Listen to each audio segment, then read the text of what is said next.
답을 읽어주시면 되겠습니다. 제20문, 그러면 아담 안에서 모든 사람이 멸망한 것처럼 그리스도를 통하여 모든 사람이 구원을 받습니까? 아닙니다.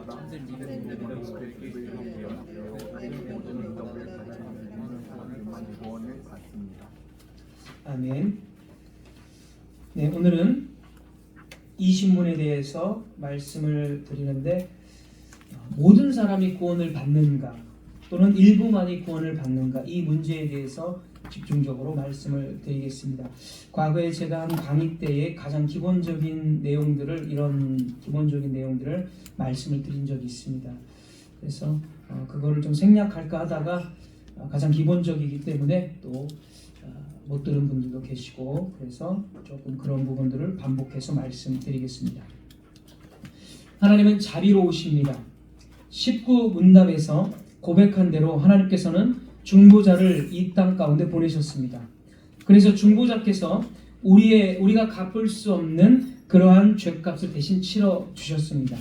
우리는 중보자로 인해 지옥으로부터 벗어나 이제는 하나님의 영생에 참여하게 되었습니다. 그러면 중보자가 오셨기 때문에 이제 모든 문제가 다 해결된 것인가? 이 신문에서는 이제 필수적인 질문을 합니다. 중보자가 오셨기 때문에 그렇다면 모든 사람이 다 구원을 받는가? 이런 질문을 하는 것입니다. 이 말은 예수 그리스도의 공로로 하나님의 자비가 모든 사람에게 베풀어지는가? 이렇게 말을 할 수가 있습니다. 이 질문에 있어서 가장 핵심적인 내용은 모든 사람, 이것이 바로 질문의 핵심입니다. 우리 교리문답은 그 대답을 모든 사람이 구원을 받는 것은 아닙니다 라고 말합니다. 하나님께서는 멸망에 있는 사람들 중에 일부만을 구원하시기로 작정하셨습니다. 그리고 나머지는 멸망 가운데 그냥 두기로 작정하셨습니다. 그래서 하나님께서는 자신이 구원하시기로 선택하시기로 작정한 사람들에게만 그리스도를 주셨다는 것입니다. 그리고 그리스도께서는 생명을 주기로 선택된 자들에게만 자기의 속죄 사역을 하셨습니다. 그러니까 모든 사람을 위해서 예수님께서 죽으신 것이 아니라 하나님의 선택받은 백성들만을 위해서 자신의 생명을 던지셨다는 것입니다. 그래서 하나님께서 선택하신, 그리고 그리스도의 속죄 사역의 효력을 받은 사람들만이 지옥에서 구원받은 사람들이 됩니다. 예수님은 십자가에서 달리시기 전에 요한복음 17장에서 대제사장적 기도를 드리셨습니다. 요한복음 17장 1절입니다. 요한복음 17장 1절, 아버지께서 아들에게 주신 모든 사람에게 영생을 주게 하시려고 만민을 다스리는 권세를 아들에게 주셨음이로다. 여기서 보면 아버지께서 아들에게 주신 모든 사람 앞에 아버지께서 아들에게 주신 모든 사람입니다. 그러니까 모든 인류를 뜻하는 것이 아니라 하나님께서 주신 모든 사람만을 위해서 예수님께서 오셨다는 것이고, 17장 6절입니다. 17장 6절, 세상 중에서 내게 주신 사람들에게 내가 아버지의 이름을 나타내었나이다.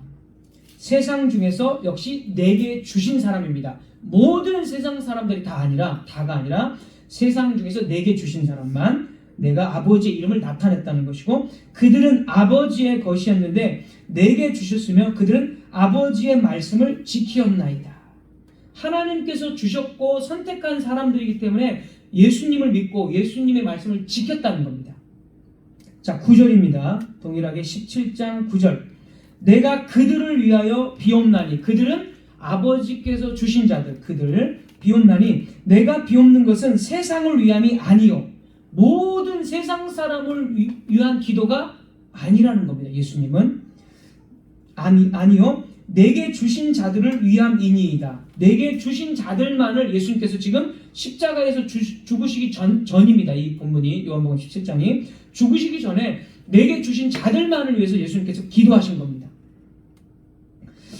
이 구절들을 보시면 분명히 예수님은 모든 사람에게 영생을 주시러 온 것이 아니고 모든 사람을 위해서 자기의 생명을 던지신 것이 아닙니다. 성부 하나님께서는 일부를 선택하셨고 그 일부를 예수님께 맡기셨습니다. 예수님은 그들만을 위해서 기도하시고 그들만을 위해서 십자가에서 죽으셨습니다. 예수님은 아버지께서 자기에게 주신 자들이 있고 자기에게 주시지 않는 자들이 있다는 것을 아셨습니다. 그래서 예수님의 구원 사역은 아버지께서 주시지 않는 세상 사람들이 아닙니다.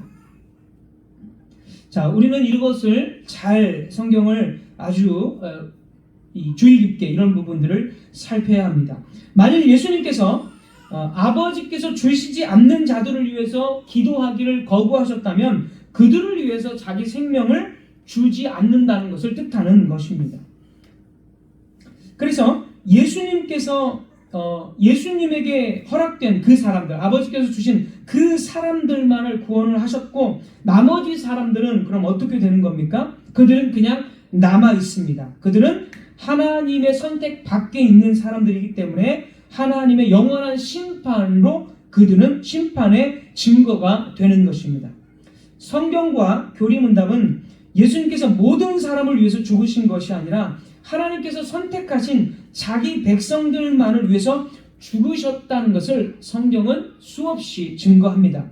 이것을 신학적으로 제한속죄 이렇게 부릅니다. 제한속죄. 쉽게 말하면 예수님의 죽으심의 그 속죄 사역이 일부 제한적으로 모든 사람에게 보편적으로 속죄 사역을 한 것이 아니라 제한된 사람들만을 위해서 속죄 사역을 했다라고 해서 이것을 이제 제한속죄 이렇게 신학적으로 부릅니다. 그래서 오늘은 이 제한속죄 그리고 그 반대가 되는 보편속죄, 모든 사람을 위해서 예수님이 죽으셨다. 이 보편속죄, 이 두 가지 제한속죄와 보편속죄에 대해서 말씀을 드리겠습니다. 첫 번째로 제한속죄입니다. 제한속죄. 만약 예수님이 모든 사람을 위해서 죽으신 것이 아니라 오직 자기 백성들만을 위해 죽으셨다면 내가 알고 있는 사랑의 예수님 또는 사랑의 하나님이 맞는가? 이런 생각이 금방 들 것입니다. 그래서 대부분의 많은 사람들은, 복음주의에 있는 많은 사람들은 예수님이 모든 사람을 위해서 죽으셨지 어떻게 사랑의 하나님께서 일부만을 위해서 죽으실 수가 있느냐, 그것은 사랑의 하나님, 사랑의 예수님이라고 할 수가 없다라고 하면서 이 제한속죄라는 교리를 들으면 그냥 바로 시작부터 거부를 합니다. 실제로 그렇습니다. 그리고 예수님께서 모든 사람을 위해서, 지나가는 사람들을 전도할 때에 예수님께서 당신을 위해서 모든 사람들을 위해서 죽으셨다라고 말해야 전도할 때 훨씬 더 감동을 많이 주고 사람들을 훨씬 쉽게 교회로 끌고 올 수가 있습니다. 그래서 거의 대부분의 사람들은 이런 제한속죄 교리가 분명히 너무나도 명확한 성경의 교리임에도 불구하고 이런 교리들은 가르치지도 않고 이런 교리를 가르쳐도 다 반발하면서 그것은 내가 아는 예수님이 아니다라고 거부를 합니다. 자, 질문을 제가 그러면 살짝 바꾸어 보겠습니다. 질문을 아까 예수님이 일부만 위해서 구원하셨고 그것은 사랑의 하나님이 맞는가라고 이렇게 질문을 했는데 질문을 살짝 바꾸어 보겠습니다. 하나님은 이스라엘 백성, 즉 자기 백성의 하나님이신가 아니면 모든 불신 민족까지 포함한 하나님이셨는가? 자, 구약 성경에 보면 하나님이 이스라엘 민족을 위한 하나님, 즉 자기 백성을 위한 하나님이셨는가? 아니면 구약 시대에 모든 가나안 족속들까지 포함한 세상 모든 민족들을 포함한 하나님이셨는가? 라는 질문을 했을 때 답은 너무나 쉽게 내려집니다. 하나님은 분명하게 가나안 족속들을 다 진멸하라, 다 죽이라 라고 말씀을 하셨습니다. 그래서 성경에서 분명히 하나님은 이스라엘의 하나님, 즉 자기 백성의 하나님임을 구약 성경은 수없이 증거합니다. 출애굽기 19장, 우리가 잘 아는 19장 5절 6절에서도 너희가 내 말을 잘 듣고 내 언약을 지키면 너희는 모든 민족 중에서 내 소유, 모든 민족이 아니라 그 민족 중에서 내 소유, 특별한 하나님의 소유가 된 민족들이 있다는 거예요. 제사장 나라 거룩한 백성이 되리라 이렇게 말씀을 하셨습니다. 그래서 하나님은 분명 가나안 족속들을 향해서 불쌍히 여기지도 말고 아이까지도 임산부까지도 전부 다 죽이라라고, 특별히 여리고성 같은 경우에 무조건 다 죽이라고 말씀을 하셨습니다. 자, 그 다음에 두 번째 질문.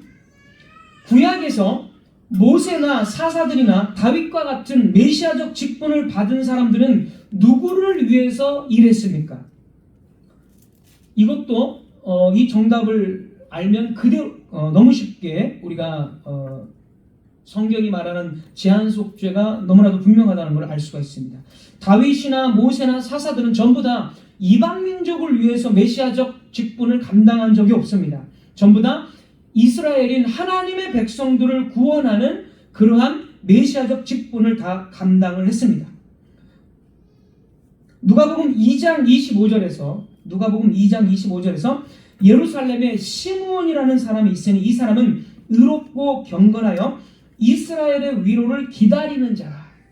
누구의 위로냐면 이스라엘의 위로, 이스라엘을 구원하실, 자기 백성을 구원하실 하나님의 그 메시아를 기다리는 자입니다. 철저하게 메시아의 사역은 자기 백성을 위한 사역이고, 오실 메시아 역시 철저하게 하나님의 백성을 위한 사역임을 성경은 수없이 증거합니다. 그래서 질문을 조금만 바꿔도 제한속죄가 성경적으로 너무나 명확한 것을 우리는 알 수가 있습니다. 자, 이제 제한속죄를 증거하는 구절들을 조금 많지만 간략하게 빨리빨리 좀 설명을 드리겠습니다. 제한속죄를 증거하는 구절들 너무나 많기 때문에 다 할 수는 없고 간략하게 마태복음 1장 21절, 아들을 낳으리니 이름을 예수로 하라. 이는 그가 자기 백성을 저희 죄에서 구원할 자이심이라 하니라. 자기 백성, 하나님의 백성을 구원하는 자, 모든 사람을 구원할 자가 아닙니다. 자기 백성. 마태복음 20장 28절, 인자가 온 것은 섬김을 받으려 함이 아니라 도리어 섬기려 하고 자기 목숨을 많은 사람의 대속물, 모든 사람의 대속물이 아니라 많은 사람의 대속물입니다. 대속물로 주려 하니라. 사도행전 20장 28절, 여러분은 자기를 위하여 또는 온 양떼를 위하여 삼가라. 성령이 그들 가운데 여러분을 감독자로 삼고 하나님이 자기 피로 사신 교회를 보살피게 하셨느니라. 하나님이, 여기서는 이제 예수님을 하나님으로 이렇게 표현을 했습니다. 그리고 또 하나님이 예수님을 보내셨기 때문에 이제 이렇게 하나님이라고 표현을 하는 겁니다. 하나님이 자기 피로 사신 교회를 보살핀다고 했지, 교회는 누굽니까? 이스라엘 백성, 구약의 이스라엘 백성이고 신약의 역시 새 이스라엘인 교회, 성도들을 지칭하는 거죠. 그러니까 자기 피로 사신 것은 교회, 즉 성도들이지 결코 모든 불신자를 포함하지 않습니다. 에베소서 5장 25절, 그리스도께서 교회를 사랑하시고 그 교회를 위하여 자신을 주심같이 하라. 그리스도는 모든 민족을 사랑하는 것이 아니라 교회, 하나님의 백성인 교회를 사랑하셨고 교회를 위해서 자신을 주셨습니다. 십자가에서. 너무나 명백하게 그리스도는 교회를 위해서만 죽으신 것입니다.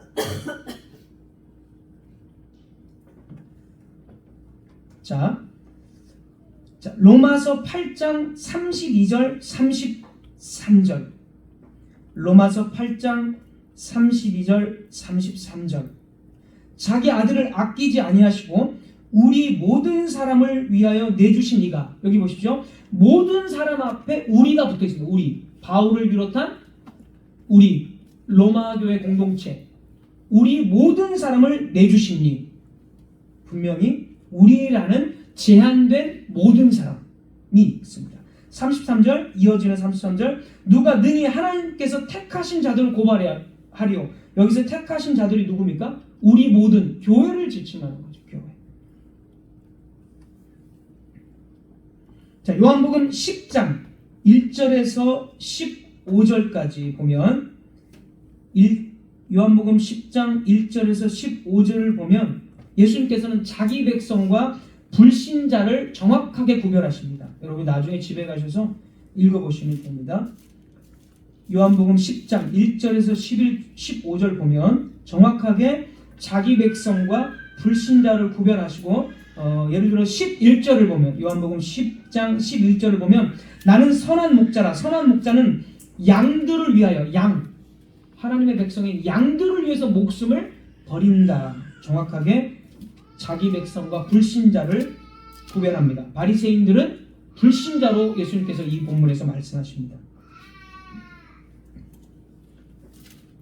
14절 15절도 나는 양을 위하여 양은 하나님의 백성이죠. 언제나 하나님의 백성들 위해서 목숨을 버리노라. 너무나 많지만 우리가 다 읽어드릴 수 없기 때문에 이러한 구절들을 보면은 너무나 분명하게 예수님께서 죽으신 이 속죄의 사역은 자기 백성들만을 위한 것이 확실합니다. 우리는 이것을 반드시 믿어야 됩니다. 자, 두 번째 이제 보편 속죄입니다. 보편 속죄. 이것이 이제 아주 끔찍한 잘못된 교리입니다. 보편 속죄라는 것은 다시 한번 말씀드리면 예수님의 속죄의 사역이 말 그대로 보편적으로 모든 사람을 위한 그런 사역이었다라는 입장입니다. 자, 이런 보편 속죄를 주장하는 사람들이 근거로 내세우는 것이 성경에는 모든 사람 또는 세상을 사랑하신다는 구절이 있다는 것입니다. 모든 사람을 사랑하시고 그 다음에 세상을 사랑하사 이런 구절들이 굉장히 많이 있기 때문에 예수님께서는 모든 사람 보편 속죄를 하신 것이 맞다라고 이들은 주장을 합니다. 자, 그러나 이들이 내세우는 그런 주장들이 문맥을 따져보면 모든이라는 뜻이 모든 인류를 뜻하는 것이 아님을 너무나 쉽게 알 수가 있습니다. 아까 로마서 8장 32절 33절 보면 모든 사람을 위하여 내주신 이는 앞에 우리라는 이 단어에 제한을 받습니다. 그렇기 때문에 여기서 모든 사람은 사도 바울을 비롯한 교회를 지칭하는 것입니다. 자, 요한복음 1장 10절에 그가 세상에 계셨으며 세상은 그로 말미암아 지은 바 되었으며 세상이 그를 알지 못하였고, 여기 잘 보십시오. 세상이 그를 알지 못했다는 것, 예수님을 알지 못했다는 것에서 이 세상은 누굽니까? 불신 세상을 뜻합니다. 불신자를 뜻합니다. 왜냐하면 세상이 그를 알지 못했다라고 말하기 때문에. 여기서의 세상은 분명하게 불신자를 뜻합니다. 하지만 동일한 이 세상이라는 단어가 다르게 사용된 경우가 상당히 많습니다. 요한복음 6장 33절. 요한복음 6장 33절. 하나님의 떡은 하늘에서 내려, 예수님 자신이 이제 하나님의 떡이시죠. 떡, 만나. 하나님의 떡은 하늘에서 내려 세상에게 생명을 주는 것이니라. 여기서의 세상은 불신자에게 생명을 주는 게 아니라 자기 백성에게 생명, 그런 의미로의 세상을 사용을 했습니다. 자, 왜 이렇게 해석을 하냐면 계속 이어지는 말씀 요한복음 6장 51절을 보면 요한복음 6장 51절 나는 하늘로서 내려온 산떡이니 사람이 이 떡을 먹으면 영생하리라. 나의 줄 떡은 곧 세상의 생명을 위한 내 살이로다. 세상의 생명, 그러니까 여기서의 세상은 불신자가 아니라 자기 백성을 세상이라고 표현을 합니다. 세상 가운데 부름을 받은 자기 백성에게 생명을 위한 내 살이다 이렇게 말씀하시면서 세상이라는 똑같은 단어이지만 어떨 때는 불신자를 지칭하고 어떤 문맥에서는 세상 가운데 부름받은 자기 백성을 뜻합니다.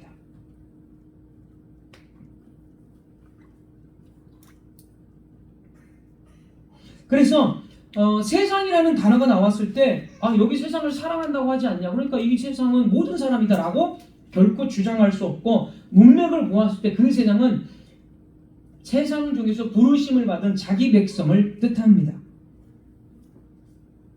자, 요한복음 3장 16절에서 18절입니다. 요한복음 3장 16절에서 18절 자주 인용되는 구절입니다. 16절 하나님이 세상을 이처럼 사랑하사 독생자를 주셨으니 이는 그를 믿는 자마다 멸망하지 않고 영생을 얻게 하려 하심이라. 하나님이 그 아들을 세상에 보내신 것은 세상을 심판하려 하심이 아니요 그로 말미암아 세상이 구원을 받게 하려 하심이라. 여기서 세상을 사랑합니다. 16절에. 근데 이 세상은 뒤에 보십시오. 17절에 세상을 심판하려 하심이 아니고 세상이 구원받게 하심입니다. 그러니까 여기서 말하는 세상은 세상 속에서 부름받은 자기 백성을 뜻하는 겁니다. 왜냐하면 세상을 구원하기 위해서 오셨기 때문에. 그래서 16절에 이 세상은 세상 속에서 부름받는 자기 백성을 예수님께서 사랑하셨다. 그리고 그것을 17절에서 그 세상, 자기 백성, 그 세상이 구원받게 하기 위해서 그를 사랑하신 것이다. 이렇게 말하고 18절에는 이제 반대가 나옵니다. 18절은 그를 믿는 자는 심판을 받지 아니하는 것이요 믿지 아니하는 자는 하나님의 독생자의 이름을 믿지 아니함으로 벌써 심판을 받는 것이냐. 세상과 믿지 않는 자를 딱 구별합니다. 세상은 믿는 자, 하나님의 그 독생자를 믿는 자가 바로 세상이고, 이 문맥 속에서 그 다음에 믿지 않는 자를 딱 이야기하면서 믿지 않는 자는 벌써 심판을 받은 것이다라고 믿는 세상 속에서의 성도와 믿지 않는 불신자를 정확하게 구별을 하는 것입니다. 그래서 전도할 때 이 구절이 항상 사용이 되는데 이것은 절대로 지나가는 모든 사람을 다 사랑하신다는 구절이 될 수가 없습니다. 로마서 4장 13절 아브라함이나 그 후손에게 세상의 후사가 되리라고 하신 언약은 율법으로 말미암은 것이 아니요 오직 믿음의 의로 말미암은 것입니다. 여기 보십시오. 아브라함이나 그 후손 누굽니까? 교회죠. 아브라함이나 그 후손은 교회, 구원받은 하나님의 성도를 뜻합니다. 그런데 아브라함이나 그 후손에게 세상의 후사, 여기서의 세상이 불신자의 후사입니까? 아니죠. 믿는 자들의 후사죠. 믿는 자. 여기서의 세상은 불신자들을 뜻하는 것이 아니라 아브라함이나 그 후손들, 교회를 지칭하기 때문에 세상의 후사는 믿는 자들의 후사가 되는 것입니다.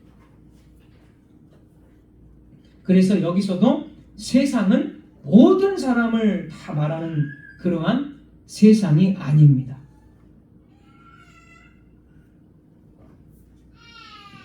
그래서 이 보편 속죄를 주장하는 사람들이 말하는 이 모든은 모든 인류, 모든 사람을 뜻하는 것이 아니라 특정 집단의 모든, 예를 들어 우리 교회 안에 모든 사람 할 때 그 모든은 우리 교회 사람들만 지칭하는 거지 다른 밖에 있는 사람 모두를 지칭하는 것이 아닙니다. 그리고 세상이라는 의미는 성경에서 세상은 불신자를 지칭할 때 사용이 되기도 하고 불신자 속에서 택함받은 하나님의 백성들을 지칭하는 경우가 또 상당히 많습니다. 그래서 그것을 문맥을 잘 따져봐야 됩니다.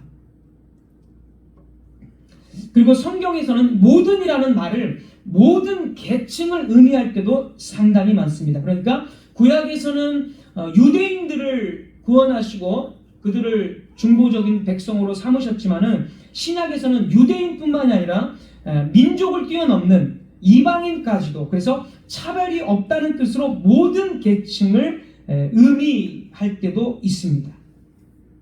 그래서 그런 의미로 모든이 사용됩니다. 그리고 이 모든은 예수님 안에 있는 사람, 모든 자, 예수님 안에 있는 모든 사람, 이렇게 했을 때 모든 인류가 아니라 제한적으로 예수님 안에 있는 성도들, 그 모든 사람들을 뜻합니다. 그래서 보편 속죄를 주장하는 것은 이렇게 문맥을 다 무시하고, 그리고 너무나 많은 구절들이 제한 속죄를 분명하게 지지하고 있기 때문에 이 보편 속죄는 우리가 절대로 받아들일 수가 없습니다. 세 번째, 이 보편 속죄의 구원론을 말씀드리겠습니다. 이게 이제 구원론에 엄청난 영향을 미치게 됩니다. 보편 속죄의 구원론. 보편 속죄를 주장하는 사람들은 예수님께서 예외 없이 모든 사람을 위해 속죄의 피를 흘리셨기 때문에 구원을 어떻게 받는다고 주장을 하냐면 구원은 그것을 믿기로 결심한 사람에게 주어지는 것이라고 주장합니다. 그러니까 예수님이 모든 사람을 위해 죽으셨기 때문에 그 모든 사람을 위해서 죽으셨다는 것을 믿고 자기가 믿기로 예수님을 결심하면 그때 그 사람은 구원을 받게 되는 것이다라고 주장합니다. 얼핏 보면 굉장히 맞는, 이게 무슨 틀린 말인가라고 생각을 할 수가 있습니다. 자, 이 말은 굉장히 끔찍한 말이 되는데, 만약에 예수님의 이 속죄의 사역이 모든 사람을 위한 그 속죄가 된다면 예수님은 구원의 가능성만을 제시한 분이 됩니다. 왜냐하면 모든 사람을 위해서 죽으셨는데 우리가 알기로 모든 사람이 구원받은 적이 없습니다. 수많은 사람들이 지금 지옥에, 이미 죽은 사람들이 지옥에 가 있습니다. 그런데 보십시오. 지금 지옥 가 있는 사람을 위해서 예수님께서 피를 흘려 주셨습니다. 근데 그는 지옥에 가 있습니다. 이건 모순이죠, 모순.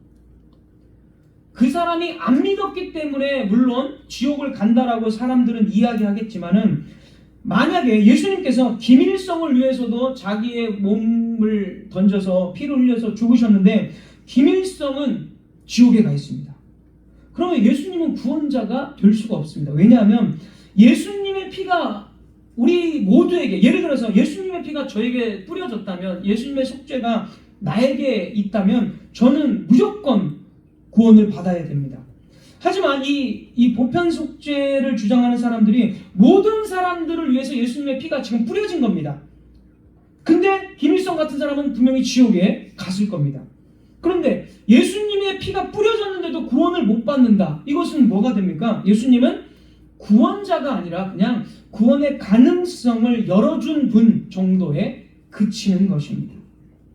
그래서 예수님께서는 모든 사람에게 구원의 가능성만을 열어주시고, 실제적인 구원은 그 사람이 믿어야, 자기 의지로 믿어야 구원을 얻기 때문에 예수님은 완벽한 구원자, 완전한 구원자가 아니라 실패하시는 구원자고, 왜냐하면 김일성 같은 사람은 구원을 못 받았기 때문에, 예수님의 피가 뿌려졌는데도 구원을 못 받았다면 예수님은 실패자가 되는 거고, 예수님은 그냥 잠재적인 구원자에 불과합니다. 그러나 여러분, 성경이 언제 예수님을 잠재적인 구원자라고 말한 적이 있습니까? 예수님은 정말 완전한 구원자이시고, 예수님은 단 하나의 실패도 없으시는, 완벽하게 자기 백성을 구원하시는 분, 정말 너무나도 그 구원은 확실해서 흠도 없고 어떤 것으로도 그 구원을 끊을 수 없다라고 바울은 로마서 8장 38절에 말합니다. 내가 확신하노니 사망이나 생명이나 천사들이나 권세자들이나 현재일이나 장래일이나 능력이나 높음이나 깊음이나 다른 어떤 피조물이라도 우리 주 예수 그리스도 예수 안에 있는 하나님의 사랑에서 끊을 수 없다. 예수님 안에서 절대 끊을 수 없습니다.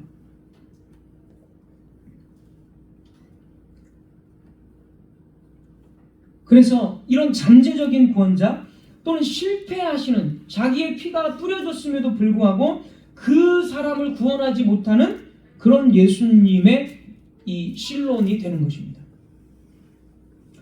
따라서 이러한 보편 이 속죄주의자들은 예수님을 헛되이 피를 흘리시는 분으로 만들어 버립니다. 헛되이, 예를 들어 김철수라는 사람을 위해서 피를 흘려주셨는데 김철수라는 사람은 평생 불교인으로 살다가 지옥에 갔습니다. 그럼 예수님께서 흘리신 그 피는 김철수를 위해서 흘리셨는데 그 사람은 지옥 갔으니까 예수님은 헛되게 그냥 죽으신 것입니다. 그래서 이러한 보편 속죄 구원론은 신론에서도 완전히 실패하게 되고, 구원론은 뭐 말할 것도 없고, 예수님은 그냥 마치 이단 교주처럼, 뭐 문선명이나 이만희처럼 그냥 실패한 교주로 그냥 전락하는 것이고, 그러한 실패하신 예수님께서 재림하셔서 모든 사람을, 자기 백성들을 또 구원한다는 것, 그리고 믿지 않는 자들을 정말 정확하게 심판한다는 것을 우리는 결코 믿을 수가 없는 것입니다. 그러므로 이 보편 속죄는 예수님을 끔찍히도 모독하는 아주 악한 이론이 되는 것입니다. 마지막으로 네 번째, 제한속죄의 구원론입니다. 제한속죄의 구원론. 이 제한속죄는 하나님이 선택한 사람들을 위해서만 예수님께서 속죄하셨고, 실제로 그 속죄는 완전한 효력이 있기 때문에 하나님께서 선택한 사람은 한 명도 빠짐없이 다 구원을 받는다는 것입니다. 예수님의 십자가의 속죄는 창세전에 택한 모든 사람, 즉 구약시대, 신약시대, 그리고 미래의 모든 선택받은 사람들만을 위한 속죄이므로 예수님의 피는 완전한 효력이 있고 예수님은 실제적인 구원자이십니다. 예수님은 하나님께서 택하신 사람을 단 한 사람도 잃어버리지 않고 반드시 그를 구원하십니다. 요한복음 6장 39절. 요한복음 6장 39절. 나를 보내신 이의 뜻은 내게 주신 자 중에 내가 하나도 잃어버리지 아니하고 마지막 날에 다시 살리는 이것이니라. 내게 주신 자 중에 내가 하나도 잃어버리지 아니하고. 결코 예수님은 자기 백성을 잃어버리지 않습니다. 자기의 속죄가 무한한 생명의 값어치가 있기 때문에 태초부터 마지막 재림 때까지 하나님의 모든 백성들을 구원하고도 남는 그러한 피의 효력이 있기 때문에 그렇습니다. 이렇게 볼 때에 제한속죄는 예수님의 완전한 구원자를 증거하게 되고 예수님은 하나님으로서 결코 한 사람도 하나님께서 택하신 자를 빠뜨리지 않는 그런 완벽한 구원자, 성공자가 됩니다. 결코 이 구원 사역이 실패하지 않는 그러한 하나님이시면서 사람이신 구원자가 되는 것입니다. 그러므로 이 제한 속죄가 성경적으로 분명하게 맞고 이 제한 속죄를 통해서 우리는 바른 신앙을 가질 수가 있게 됩니다. 보편 속죄의 구원을 받아들이는 교회는 자기가 믿었기 때문에 예수님을 모독하는 것은 물론이고 자기가 믿었기 때문에 자신의 열정과 자신의 의지를 항상 중요시합니다. 그래서 중보자이신 예수님을 바라보는 것이 아니라 자기 열정을 살릴 수 있는 무언가 어떤 프로그램이라든지 무언가 어떤 계기를 계속 만들어냅니다.